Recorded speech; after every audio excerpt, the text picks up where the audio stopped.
Olá a todos e a todas, meu nome é Diego Freitas Rodrigues, sou professor do programa de pós-graduação em Sociedade, Tecnologias e Políticas Públicas do Centro Universitário Tiradentes e também sou professor do programa de pós-graduação em Saúde e Ambiente da Universidade Tiradentes.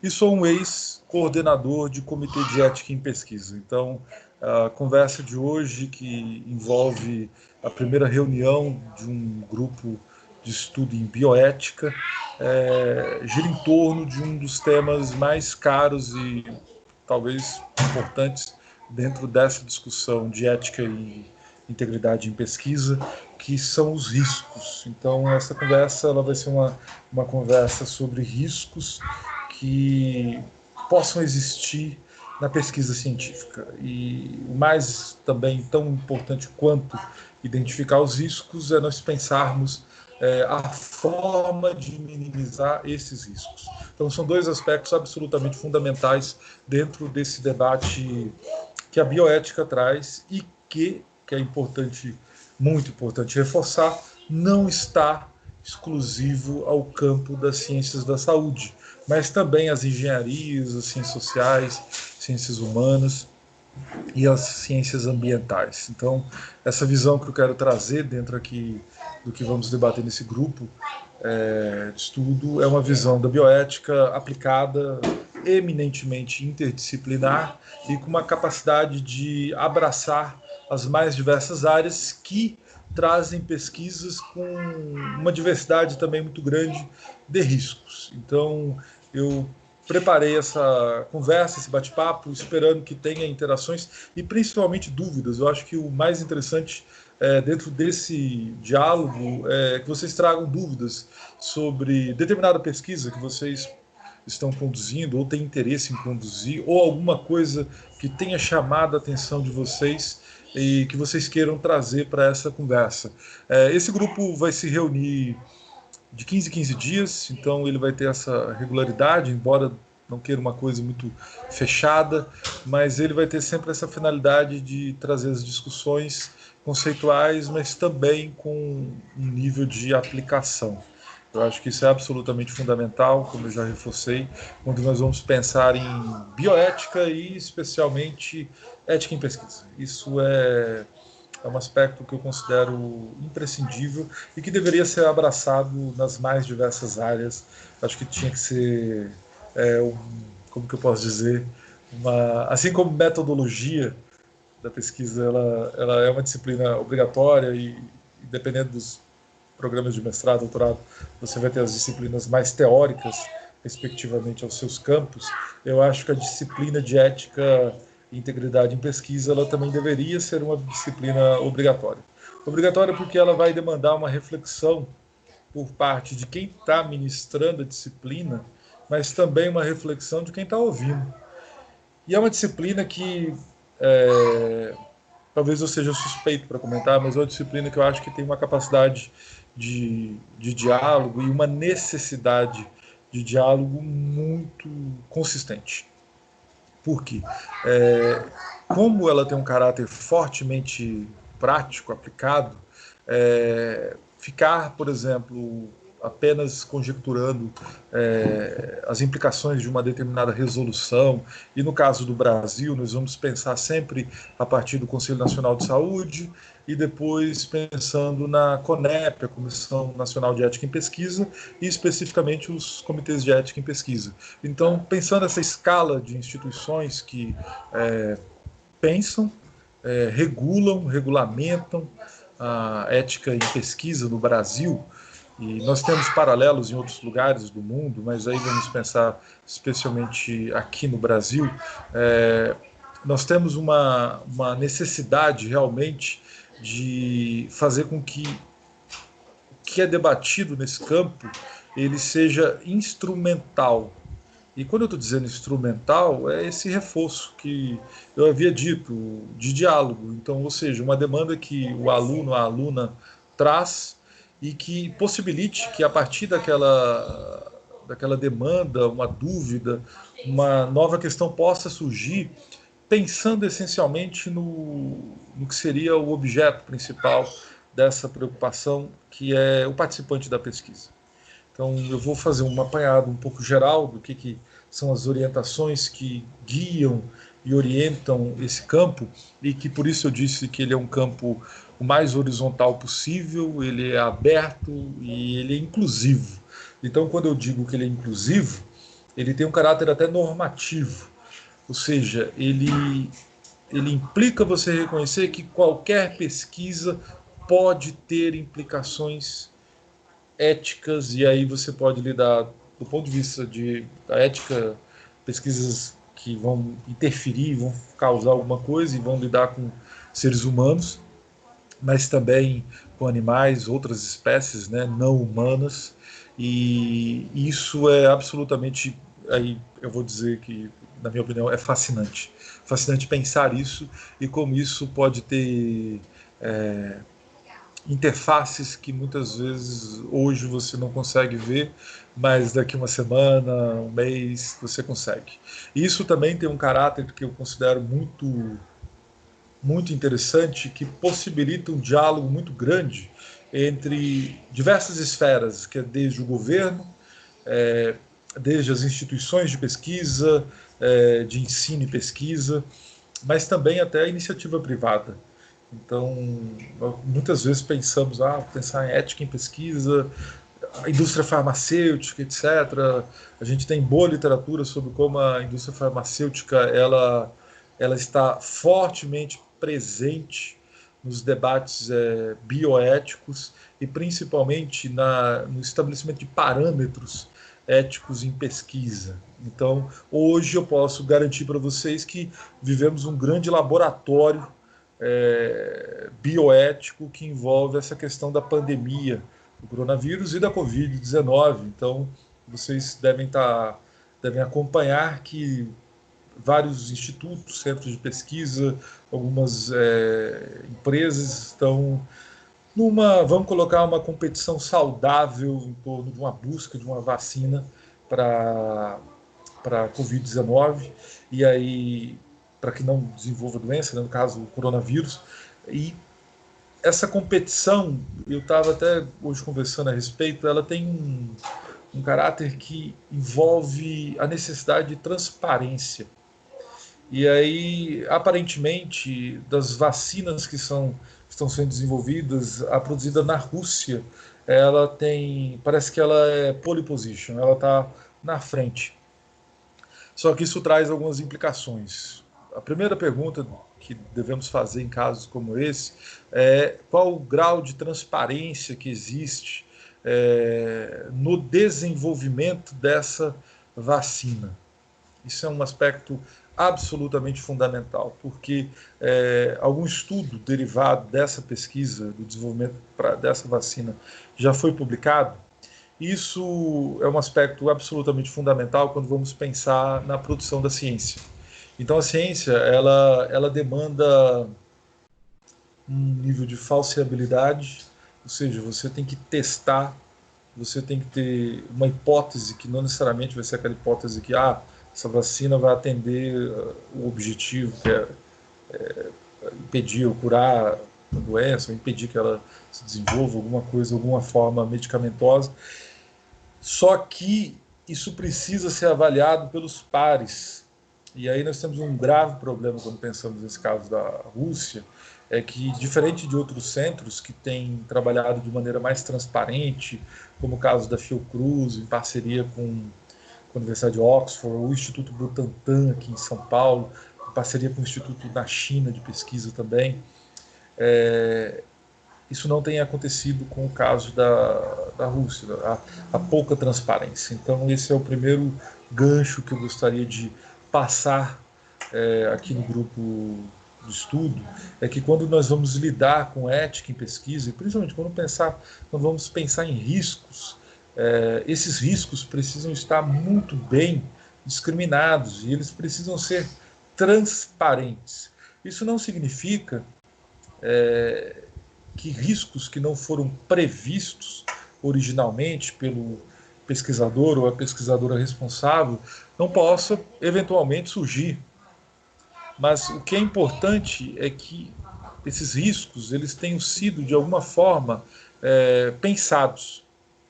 Então, que é absolutamente uma diferença enorme de você não divulgar a existência nem de riscos.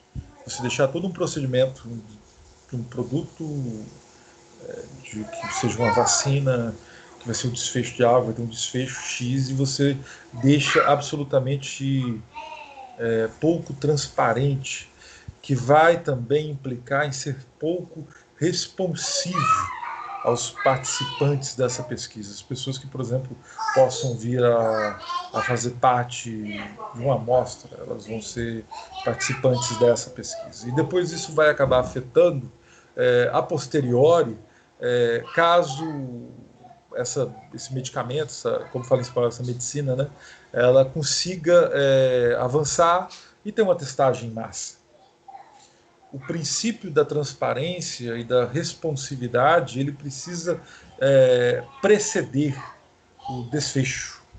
Então, quando você tem um caso em que não há transparência em todo o processo da pesquisa científica, isso traz implicações éticas absolutamente importantes para pensarmos. E aí, por que eu estou dizendo isso? Porque, já entrando bem no que é o motivo dessa conversa, 4 princípios existem quando nós vamos pensar na bioética. 4 princípios, vamos chamar de princípios bioéticos: autonomia, beneficência, não maleficência e justiça. Eu acho que ao longo dos encontros nós vamos estar discutindo alguns aspectos mais que outros, mas o que eu quero chamar a atenção em relação a esses 4 princípios: o participante da pesquisa, o pesquisador, ele tem que ter absolutamente um cuidado muito grande com essa pessoa. E aí, quando no Brasil você começa a ter aí eu vou chamar até um desenvolvimento institucional maior envolvendo a ética em pesquisa, algumas resoluções passam a nortear. E aí eu quero discutir, em especial, 2 resoluções aqui, não são as únicas, mas 2 resoluções em especial que orientam o que é fazer pesquisa científica, e um tipo de pesquisa científica que traga implicações que causem algum tipo de risco aos seres humanos que participam dessa pesquisa. É a resolução 466, de 2012, do Conselho Nacional de Saúde, e a resolução 510, também do Conselho Nacional de Saúde, e do ano de 2016. Perdoem se minha memória falhar, mas eu acho que é isso mesmo. E essas 2 resoluções, elas vão hoje, elas vão orientar o que é a produção de ciência, e aí eu estou dizendo ciências da saúde, mas também as ciências humanas, as ciências sociais, e aí as ciências humanas e sociais, em especial com a resolução 510. Mas o corpo vamos chamar de um cuidado, e principalmente de uma aplicação do que seriam esses princípios da bioética, esses 4 princípios que eu comentei com vocês, vão emergir em especial, com mais cuidado, com a resolução 466. E aí, que já entrando dentro desse tema de encontro de hoje, desse bate-papo, ela vai trazer algumas orientações que são absolutamente imprescindíveis para qualquer pesquisa que vai envolver seres humanos. Primeiro, que toda pesquisa que envolve seres humanos, ela acarreta riscos. Toda pesquisa. Então, é um princípio absolutamente fundamental para que seja possível pensar o que da sua pesquisa pode acabar desdobrando. Toda pesquisa ela vai implicar riscos aos seres humanos. Agora, é óbvio que esses riscos eles são muito diversos. Alguns riscos nós podemos classificar de baixa, média ou alta intensidade. Esse tipo de classificação pode ocorrer de área para área, desenvolver métodos próprios para conseguir classificar isso, o que me fez até lembrar recentemente uma publicação em que estimava uma escala de riscos envolvendo a exposição ao coronavírus. E aí você usava uma técnica que no grupo de pesquisa do Observatório de Impactos Ambientais e de Saúde nós até usamos, que é aquela técnica de kernel. Então, que você usa cores meio que para dizer se uma situação ela está mais concentrada, uma concentração maior de casos, sei lá, de arbovirose, que é o caso que nós trabalhamos lá, ou menos concentrada, aí com um outro tom, né? De repente amarelo e vermelho, aí os tons vão variando por conta de concentração espacial. Mas o que eu quero chamar a atenção aqui? É que nós temos um caso que, quando vamos pensar riscos, eles podem ser diversos, eles podem ter diversas características e podem variar de intensidade. Eu acho que isso é um primeiro ponto que é absolutamente fundamental.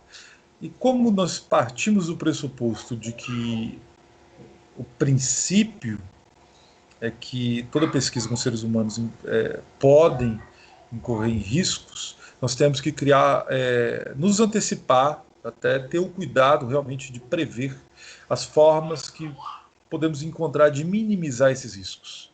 Então vejam como é importante você identificar os riscos, implica que você também saiba minimizar esses riscos ou mesmo impedir que eles ocorram efetivamente. Então, essas duas coisas, identificar os riscos e a forma de minimizar esses riscos, são dois aspectos que são complementares.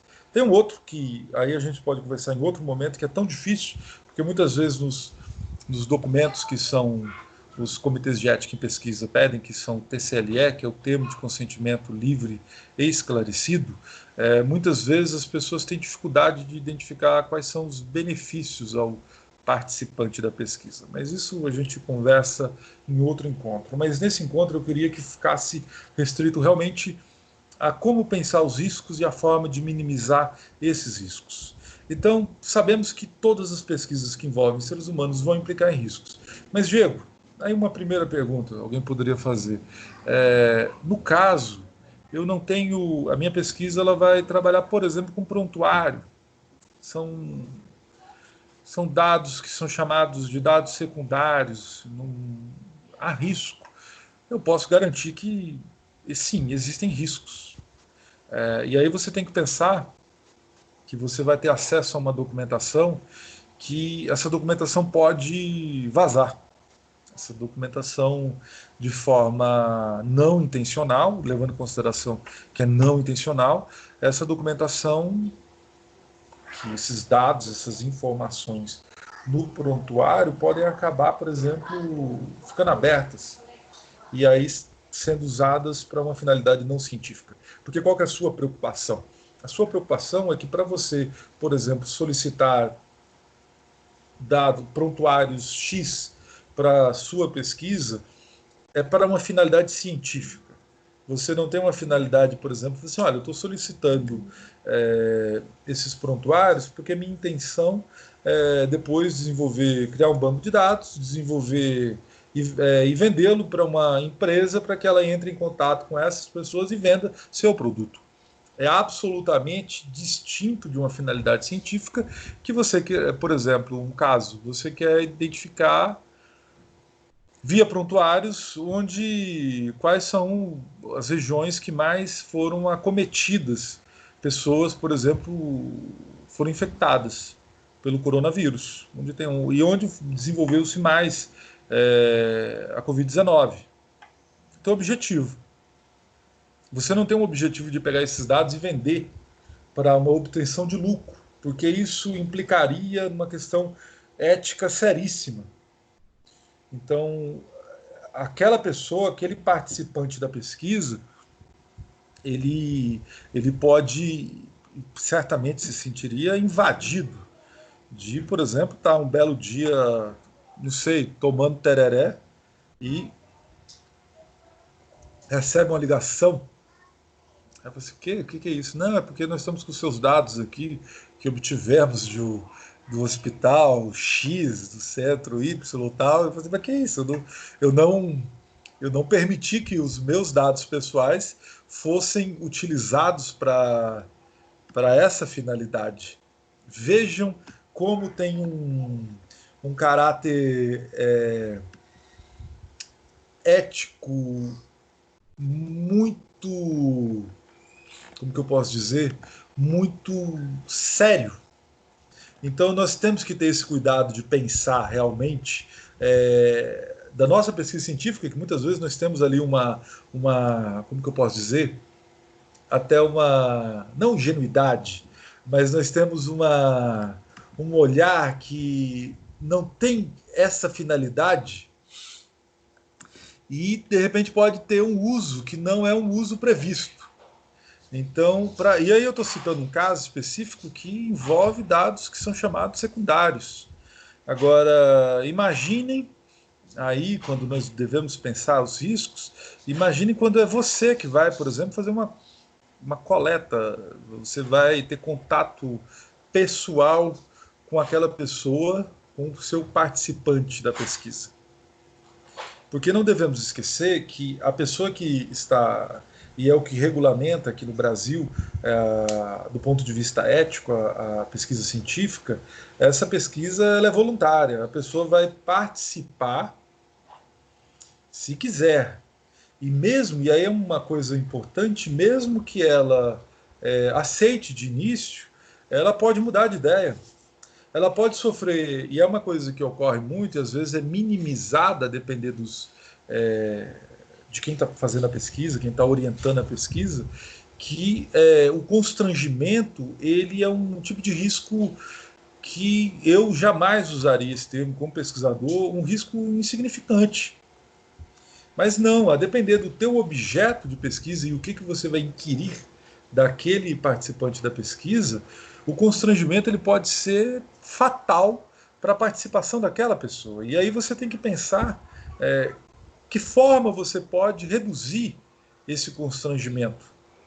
Então imagine que alguém vai fazer algum tipo de pesquisa que envolve alguma DST e vai ter contato com pessoas que têm essa DST. Vejam e pensem comigo, porque é o primeiro ponto que é fundamental para a gente pensar os riscos de uma pesquisa e a forma de minimizar esses riscos, é você ter um caráter empático, você conseguir se colocar no lugar dessa pessoa. Como você gostaria de ser interpelado por uma pesquisadora ou um pesquisador? Porque no momento que você consegue ter esse grau de alteridade, você consegue, de certa forma, você consegue dar um pulo, um salto, de conseguir enxergar melhor até as formas de minimizar os riscos. Porque você está se colocando naquele lugar. Como eu disse, é algo absolutamente diferente de você achar que, de alguma forma, você é neutro. E como eu dizia digo nas minhas disciplinas, e a disciplina de ética e integridade em pesquisa, neutro só o sabão de coco. Então, esse caráter de você reconhecer que, sim, eu não sou aquela pessoa, eu não estou passando por aquilo, eu sou o pesquisador, a pessoa que vai coletar algum material, vai fazer uma entrevista, mas e se eu estivesse no lugar dessa pessoa? E mais, usar o teatro para isso. Eu estou no lugar dessa pessoa. Eu gostaria de ouvir uma pergunta de fórum íntimo, por exemplo, envolvendo o caso que eu citei das DSTs. Você gostaria de estar olhando de frente para esse pesquisador, essa pesquisadora, e aí revelar que você tem seus hábitos, por exemplo, envolvendo sua sexualidade? Isso, Diego, então isso é um tabu? Você não deve, por exemplo, fazer pesquisas nessa área? Longe disso. No momento nenhum eu estou citando isso. O que eu estou dizendo é que, do ponto de vista de pensar a ética, e a partir daqueles princípios da bioética, nós temos que prezar pela autonomia participante da pesquisa e a não maleficência. Porque o constrangimento, você pode ter implicações morais muito sérias. A forma como você, pesquisador ou pesquisadora, vai interagir. E aí você deve pensar, então qual que é a estratégia que eu devo usar para não constranger essa pessoa? Como eu devo proceder? E aí eu vou dizer para vocês uma dica que eu sempre falo para os meus alunos e alunas. Experimentem soltar a imaginação. Eu acho que é a melhor forma. Soltar a imaginação para você realmente exercer essa alteridade. E aí, quando a gente vai estar realmente falando de bioética e aqui dando foco à ética e integridade em pesquisa com seres humanos, você deve fazer esse caminho, essa alteridade. A mesma coisa poderia se aplicar à pesquisa com animais. Então, quando a gente vai... O Peter Singer, que é um bioeticista referência no mundo, ele tem muitas publicações que vão caminhar nesse sentido. Então, essa alteridade, essa capacidade empática, ela é absolutamente fundamental. Então, mais do que você ver a pessoa que vai ser entrevistada, ou você vai, de alguma forma, fazer uma coleta, algo do gênero, mas é você se colocar, se imaginar no lugar dela, porque você não vai sentir. Então, se você é uma pessoa, sei lá, uma pessoa branca e você está trabalhando com alguma questão ligada à saúde de mulheres negras, etc., você não vai saber, por exemplo, o que é passar, você branca, você não vai saber o que é passar por uma situação de racismo e como isso pode implicar de maneira muito séria na sua saúde, que seja o objeto de pesquisa que você tenha. Mas isso não impede que você tenha esse caráter empático e essa alteridade de você imaginar e se colocar ali no lugar da pessoa para você reduzir aqueles riscos que você identificou previamente. Então, o exercício da bioética, ele é um exercício que ele envolve muita, também, imaginação. Por quê?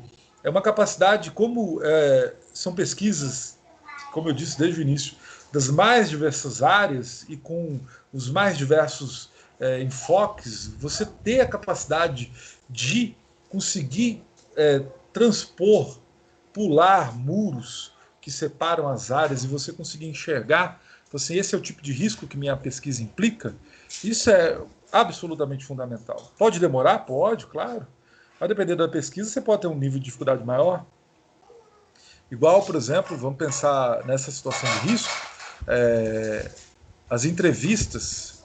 Quando alguém diz, por exemplo, eu vou fazer entrevistas, as entrevistas não implicam nenhum risco para as pessoas. Eu era, enquanto coordenador de comitê de ética em pesquisa, eu escutei isso uma vez. Eu falei, mas como assim? E aí eu fui perguntar a respeito de qual pesquisa era. Era uma pesquisa que envolvia segurança do trabalho. E aí eu falei assim, não tinha risco nenhum? Não. Como que foi feito? O que você fez assim? Eu fui entrevistar. Era lá no pátio, na obra, e eu fui entrevistar os trabalhadores, né? Para eles falarem sobre o uso de EPI, os equipamentos de proteção e tal. Eu falei, você não viu risco nenhum ali? Não, você tem vários. E aí eu trabalhei pontualmente nessa conversa com um. Imagine você entrevistando essa pessoa, esse trabalhador, sabem lá no pátio que você é um pesquisador e está trabalhando, porque você teve que identificar por que você está lá. Você não trabalha no local. E você fala, não, eu estou trabalhando, fazendo uma pesquisa sobre segurança do trabalho. E você vai entrevistar esse trabalhador e aí, por algum motivo, está passando um encarregado, alguém, e ele vê. Uai, o que o X está conversando com o outro lá? E essa conversa entre participante e pesquisador pode incorrer num risco muito, muito grave, na minha opinião, que envolve a perda do emprego, porque a partir dessa conversa o encarregado pode ter um entendimento que assim, aquele funcionário lá Ele está falando que a gente aqui não atende as regras de segurança do trabalho, etc. Tal. Ele pode sofrer ou uma demissão, ou pode sofrer uma advertência, ou pode sofrer uma coisa informal, que pode ser tão ruim quanto, que passar a sofrer algum tipo de restrição no trabalho, é, sofrer uma carga extra de trabalho por conta de ter cedido um tempo ao pesquisador para comentar o objeto de pesquisa dele lá, o que ele estava querendo saber, para atender o objetivo da pesquisa. Isso, as entrevistas não é porque você não tem algum tipo de intervenção física com o seu participante de pesquisa que não exista algum tipo de implicação ética no teu procedimento. E aí é um procedimento metodológico. Você vai para que você atinja as suas finalidades, seus objetivos, você precisa fazer entrevistas. Então as entrevistas elas também podem produzir riscos. E os riscos, como eu disse para vocês, se vocês quiserem, eu trabalho com uma área que eu queria dar mais, inclusive, foco, ter mais gás para produzir, que é a avaliação de risco. Então, numa avaliação de risco, vocês podem criar escalas, ou seja, escala de baixa, média, alta intensidade, de alto risco, e aí você conseguir classificar isso, mas isso, em momento nenhum, você deve partir, por exemplo, do pressuposto de que uma entrevista ela tem riscos reduzidos ou inexistentes, como eu já ouvi em algumas vezes. Esse foi um caso que eu comentei. Então, retomando, a resolução 466 do Conselho Nacional de Saúde, ela traz as orientações que são absolutamente fundamentais para serem seguidas pelos pesquisadores. E aí, você precisa ter um documento, que é o documento que o Comitê de Ética em Pesquisa é obrigatório, que é o termo de consentimento livre e esclarecido. Nesse, que é o chamado TCLE, nesse TCLE você tem a obrigação de ali constar a tua identificação como pesquisador responsável, pesquisadora responsável, mas você também tem que discriminar ao seu participante quais são os riscos que aquela pesquisa ela traz. E quais são as formas que você identificou para minimizar esses riscos. Você tem que ter o máximo, lembrem que eu comentei um pouco antes, vocês têm que ter o máximo de transparência possível na divulgação dos procedimentos que vocês vão adotar para fazerem a pesquisa. Porque quando vocês submetem a um comitê de ética, o que ocorre? Você está sendo avaliado ou avaliada por pares, porque são outros pesquisadores. E aí você tem um plus, vamos chamar assim, que é o fato de que no comitê de ética você tem representante dos usuários. Ou seja, aquelas pessoas que podem vir a ser, vamos chamar de objeto das pesquisas, elas podem ter esse representante lá que vai ter uma voz, que vai apontar do ponto de vista do usuário o que significa, o que pode ter de implicações éticas ali. Se aqueles procedimentos eles são mais corretos, se a forma como o TCLE que foi redigido, ele foi ele está claro o suficiente. E muitas vezes devemos levar em consideração que as pesquisas podem contemplar pessoas não alfabetizadas. E aí a linguagem, isso é absolutamente fundamental, e um outro ponto que tem a ver sim com a questão dos riscos. A linguagem de um TCLE precisa ser uma linguagem de fácil entendimento. Você não deve ter um caráter tecnicista, vou chamar dessa forma. E eu faço um paralelo muito grande com a área do licenciamento ambiental, quando você vai pegar o estudo de impacto ambiental e o relatório de impacto ambiental. A linguagem dos dois precisa ser uma linguagem diferente. E aí nós podemos trazer esse ponto de que a linguagem do TCLE ela precisa ser acessível. Você precisa escrever de uma forma que aquela pessoa que vai estar convivendo contigo no período X dessa pesquisa, ceder informações pessoais, ela consiga entender facilmente. Então, quanto menos tecnicista, melhor no seu TCLE. E aí os riscos, já caminhando para finalizar, os riscos eles precisam estar ali definidos no TCLE e a forma de minimizar os riscos.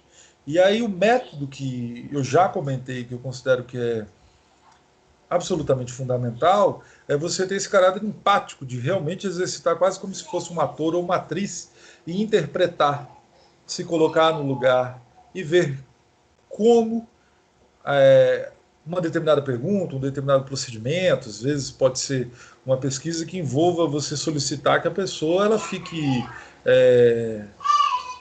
com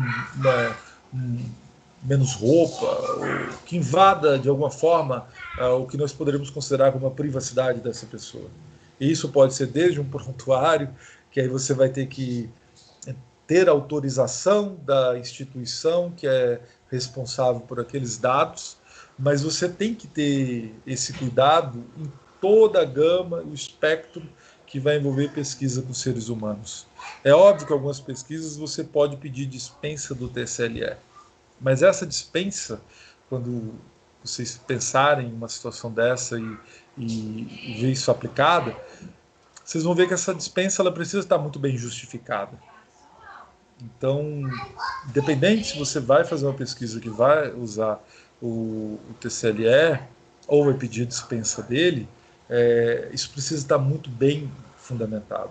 E aí, como eu falei do TCLE, existe um outro documento que a Resolução 466 também coloca como item obrigatório, caso envolva menores de idade, pessoas que demandam algum tipo de responsável, que é o TALE, que é o Termo de Assentimento Livre e Esclarecido. E aí, pensando no caso especificamente de menores, de crianças, precisa estar numa linguagem ainda mais fácil para ser compreendida por aquela criança. Então, notem que quando nós pensamos esse desenvolvimento institucional da ética em pesquisa no Brasil, ela é pensada de forma a ser cuidadosa com todo tipo de participante. E é claro que isso vai trazer também implicações, por exemplo, com minorias. Então, até hoje, a Conep ela demanda que pesquisas que envolvem populações indígenas sejam remetidas à Conep, não ao CEP local. Ou pesquisas que envolvem, por exemplo, HIV/AIDS, ou, agora especificamente, pesquisas que envolvem a Covid-19. E aí, a Conep ela agora está com um canal, vou deixar aqui o card para quem quiser assistir lá no... Tem um link lá no canal do Observatório de Impactos, que ela já vem dando reforço, ela já vem reforçando o fato de que os CEPs já estão tendo autonomia para lidar, de certa forma, com alguns tipos de pesquisa que envolvem a Covid. Mas elas são direcionadas em especial para a Conep. Então, esse é um ponto para vocês entenderem como, quando se pensa a ética em pesquisa no Brasil, ela é pensada de maneira mais horizontal, mas com alguns cuidados em especial. Então, eu falei de minorias e no caso de situações, no caso a pandemia, que é uma situação emergente, que não existem parâmetros prévios para poder lidar com... E aí eu estou dizendo de parâmetros éticos mesmo, para poder lidar com esse tipo de pesquisa. Então a Conep ela acaba absorvendo. Mas aí, retomando, tem esses dois documentos que o Conselho Nacional de Saúde e a Conep elas disponibilizaram para orientar a produção. Então, todos aqui, todas que vão estar assistindo esse vídeo, ou quem for comentar com alguém, lembre, é a Resolução 466 que vai lidar mais com questões vinculadas, digamos, às ciências da saúde, com características mais próprias das ciências da saúde, ou a resolução 510, que vale a pena até uma conversa aqui no grupo de estudo só sobre ela, que vai falar mais do que seriam pesquisas na área de ciências humanas e ciências sociais. Então, seriam essas duas resoluções, e aí vocês podem digitar. Vou colocar também um card em algum momento aqui para a pessoa poder já ir diretamente no link para ver do que trata essa resolução 466 e do que trata essa resolução 510. Então, basicamente, era o que eu tinha a dizer hoje, como um pontapé do grupo de estudo em bioética para falar sobre riscos. E aí eu gostaria de ouvi-los e ouvi-las, caso vocês tenham alguma dúvida, para que a gente possa conversar sobre como caracterizar riscos em pesquisa científica e a forma de minimizar esses riscos.